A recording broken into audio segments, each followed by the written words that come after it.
The wildebeest migration spectacle normally begins in mid-June and continues to September.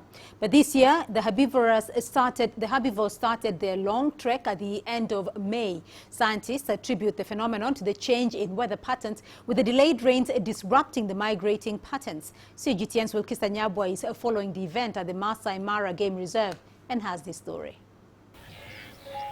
The animals graze on a sunny patch in the Serengeti, overlooking the Masai Mara. Between these two sides is a river. When the annual wildebeest migration begins, the wildebeest will cross the river in hordes, an annual spectacle which draws thousands of tourists. The last time I was here was right in the middle of the migration, which was absolutely awe-inspiring. But the tourists gathered here today won't be so lucky. The beasts will not cross over to the other side today. The annual wildebeest migration is an eagerly anticipated phenomenon. Thousands of wildebeest making their way from Tanzania across the river and into Kenya. This year the migration began early and then stopped. It is always difficult to predict when the migration will happen, or of exactly which month they will come. But this year, somehow they came a little bit unexpected, quite early. The migration usually begins in mid-July. Ecologists have found that the crossing is connected to rainfall patterns.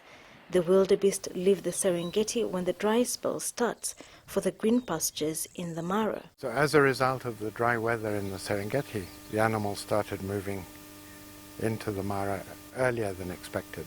We started seeing the first animals in the beginning of June, whereas we'd expect them early to mid-July. And then it rained in early June, and that sent all the animals back into the Serengeti. It isn't the first time that this has happened.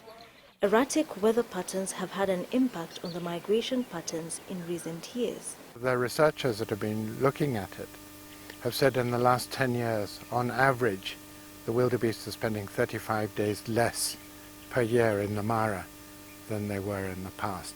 And that's probably because of the weather. This is attributed in part to global warming, with crucial water towers in danger. But in this area, environmentalists are working tirelessly to conserve the ecosystem, working to preserve it so that every year at around the same time, thousands can assemble to marvel at the awe-inspiring spectacle that is the wildebeest migration. Wilkister, CGTN, Masai Mara, Kenya.